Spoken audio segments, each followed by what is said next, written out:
ब्रह्मचर्यनाश के मुख्य लक्षण। वीर्य को नष्ट करने वाला बालक बड़े आदमियों की तरफ आंख से आंख मिलाकर नहीं देख सकता, किसी अपराधी की तरह शर्मिंदा होकर नीचे देखता है अथवा मुंह छिपाना चाहता है। बहुत से चालाक और धूर्त लड़के झूठे ही छाती निकालकर समाज में इधर उधर ऐंठते हुए अकड़कर घुमा करते हैं। वे जरूरत से ज्यादा ढीठ बन जाते हैं, कारण कि ऐसा करने पर उनके दुर्गुण छिप जाएंगे और लोगों की दृष्टि में वे निर्दोष जंचेंगे। उनका आनंदमय और हंसमुख चेहरा दुहखी और उदास बन जाता है, सूरत रोनी बन जाती है, स्वभाव चिड़चिड़ा, क्रोधी और रूखा बन जाता है, चेहरा फीका, पीला और मुर्दे की तरह निस्तेज बन जाता है। गालों पर पहले वाली गुलाबी छटा नष्ट होकर झाई, काले दाग पड़ने लगते हैं। यह अत्यंत वीर्यनाश का निश्चित लक्षण है। आंखें और गाल अंदर धंस जाते हैं और गाल की हड्डियां खुल जाती है। बाल पकने और झड़ने लगते हैं, मूछें पीली व सुर्ख या लाल बन जाती है। कोई भी रोग न होते हुए अकाल ही में वृद्ध पुरुष की तरह जर्जर, दुर्बल, ढीला बनना, किसी अच्छे काम में मन न लगना, थोड़े ही परिश्रम से और दौड़ने से हांफने लगना और मृतपिंड की तरह उत्साहहीन बनना, दैनिक कर्म करना भी अच्छा न लगना, सामान्य से सामान्य काम भी कठिन जान पड़ना, चित्त में कुचिंताओं का बढ़ना, थोड़े ही डर से छाती में बेहद धड़कन आना तथा भयभीत हो जाना, थोड़ा सा भी दुख पहाड़ सा मालूम होना, बार बार झूठी ही अस्वाभाविक भूख लगना या भूख का मंद पड़ जाना, यह भी वीर्यनाश का प्रमुख चिन्ह है। अपच और कब्ज इसका निश्चित परिणाम है। चटपटे मसालेदार पदार्थ खाने में रुचि रखना, नींद का न आना, यदि आई तो ऐसी आना जैसे कुंभकर्णी निद्रा उठते वक्त महा आलस्य और निरुत्साह मालूम पड़ना और आंखों का भारी रहना, रात्रि में स्वप्न दोष होना, यह पापी और कामी मन का पूर्ण लक्षण है। वीर्य का पानी जैसा पतला पड़ना और मूत्र त्याग के समय वीर्य का बूंद बूंद बाहर निकलना, यह भी हस्तमैथुन का एक मुख्य चिन्ह है। इसका अंतिम और भयानक परिणाम पुरुषत्व का नाश अर्थात नपुंसकता है। बार बार पेशाब होना और गर्मी, प्रमेह आदि उग्र रोग होना, हाथ पैर और शरीर के पोर पोर संधियों में दर्द मालूम होना, हाथ पैरों में शिथिलता आना व सनसनी उत्पन्न होना तथा उनका मुर्दे की तरह ठंडा पड़ जाना, तलवे और हथेलियों का पसीजना, यह वीर्य भ्रष्टता का प्रमुख चिन्ह है।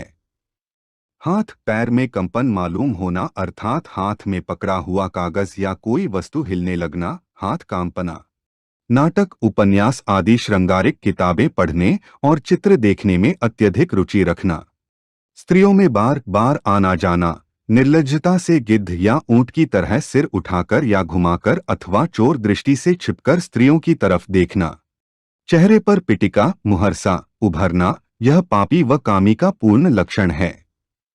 किसी समय ऊपर उठते समय एकाएक आंखों के सामने अंधेरा छा जाना, देखा हुआ स्वप्न याद न रहना, किसी जगह रखी हुई वस्तु का याद न आना और कंठस्थ की हुई कविता या पाठ भी भूल जाना और मानसिक दुर्बलता का बढ़ जाना, चित्त का अत्यंत दुर्बल व पापी बनना, कोई भी प्रतिज्ञा पूरी न कर सकना तथा सब काम बीच में ही अधूरे छोड़ देना, एक भी अच्छा काम पूर्ण न करना लेकिन कुकर्म प्रयत्न पूर्वक पूरा करना, गिरगिट की तरह सदा विचार या निश्चय बदलते रहना और सदा मन मलिन और अपवित्र बने रहना, दिमाग में गर्मी छा जाना, नेत्रों में जलन उत्पन्न होना और नेत्रों में पानी बहने लगना, क्षण में रुष्ट क्षण में तुष्ट होना, माथे में, कमर में, मेरुदंड में और छाती में बार बार दर्द उत्पन्न होना, दांत के मसूड़े फूलना और मुख से महान दुर्गंध आना तथा शरीर से भी बदबू आना। वीर्यवान मनुष्य के शरीर से सुगंधी निकलती है।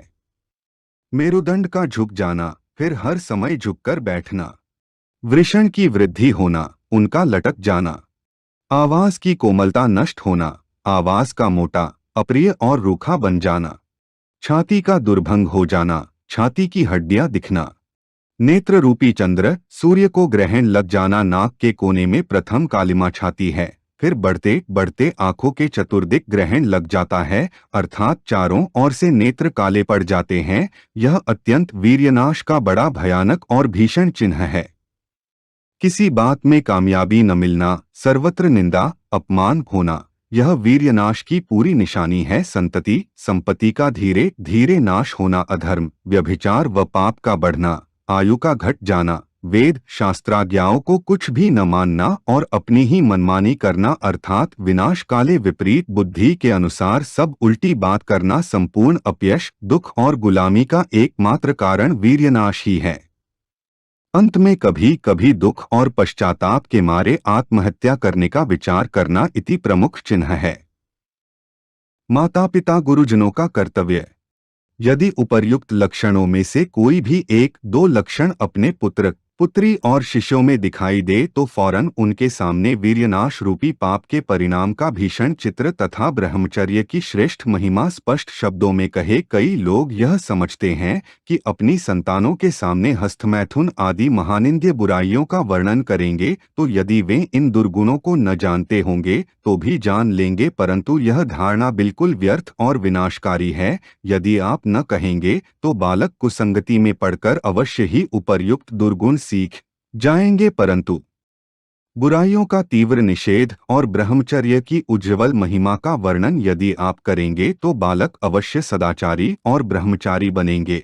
ऐसा विश्वास रखो। गंदगी या गड्ढे को ढांपने के बजाय उससे बचे रहने का ज्ञान करा देना ही बुद्धिमानी और सुरक्षिता है। यदि माता पिता और गुरुजन केवल 15 मिनट ही रोजाना ब्रह्मचर्य की शिक्षा अच्छे ढंग से घर पर विद्यालय में दे तो कितना ही अच्छा हो। हम पूर्ण विश्वास से कह सकते हैं कि भारत का इनसे अतिशीघ्र उद्धार हो सकता है। अत माताओं पिताओं गुरुजनों सावधान। पुस्तक ब्रह्मचर्य ही जीवन है। लेखक स्वामी शिवानंद से आभार।